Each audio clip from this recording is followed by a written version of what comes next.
அன்பான தமிழ் மக்களே வணக்கம். தாவேகா அரசின் உறுப்பினர்கள் மாண்புமிகு சிஎம் அவர்கள் அரசு பணத்தை தொடமாட்டார் என்று சொல்வார்கள்.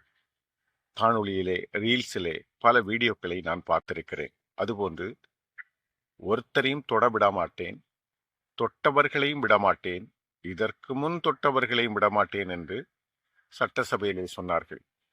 இன்று அரசு பணத்தை எவ்வாறு செலவழிக்கிறார்? 140 கோடி செலவிலே சட்டசபை மந்திரிகளுக்கு, சட்டசபை உறுப்பினர்களுக்கு இன்னோவா கார், அவர்களுக்கு உதவியாளராக ஒருவர் நியமிக்க வேண்டும். அவர்களுக்கு மாதம் 25,000 ரூபாய் ஊதியம், மேலும் எரிபொருள் இன்னோவா காரிலே நிரப்புவதற்காக 75,000 ரூபாய், இப்படி என்று அறிவிப்புகளை வெளியிட்டிருக்கிறார். இந்த பணம் மக்களுக்காக, ஏழை மக்களுக்காக செய்ய வேண்டிய பணம். இந்த பணத்தை சட்டசபை உறுப்பினர்களுக்கு செய்கிறார்கள். ஏறக்குறைய அதிகமான சட்டசபை உறுப்பினர்கள் எல்லோரிடமும் கார்கள் இருக்கிறது. இதற்கு முன் பெரிய தலைவர்கள், பெருந்தலைவர் காமராஜர் அவர்கள், அறிஞர் அண்ணா அவர்கள், அதைத் தொடர்ந்து முத்தமிழறிஞர் கலைஞர் அவர்கள், செல்வி ஜெயலலிதா அவர்கள், மாண்புமிகு முன்னாள் முதல்வர் மு.க. ஸ்டாலின் அவர்கள் பதவியிலே இருக்கும்போது இதுபோன்று செலவுகள் பார்த்ததில்லை.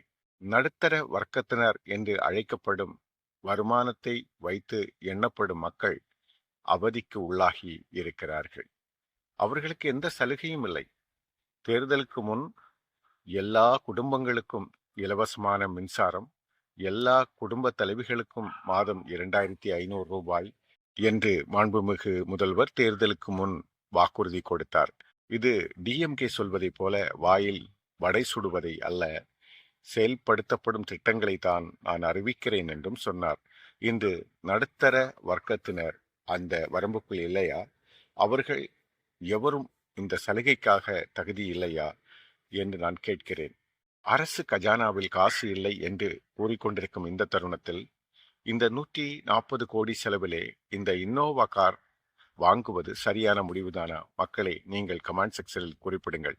அதுபோன்று நான் மேற்குறிப்பிட்ட தலைவர்கள் முதல்வர்களாக இருக்கும்போது இருந்த அலுவலகத்தை மாற்றிவிட்டு முதல்வர் அவர்களுக்கு பெரிய ஒரு அலுவலகம் வேண்டும் என்ற ஒப்புதலோடு கடற்கரை ஓரத்திலே இவ்வளவு செலவு பண்ணி அலுவலகத்தை அமைக்கிறார்கள். தமிழ்நாடு மக்களே, இது செலவு சரிதானா?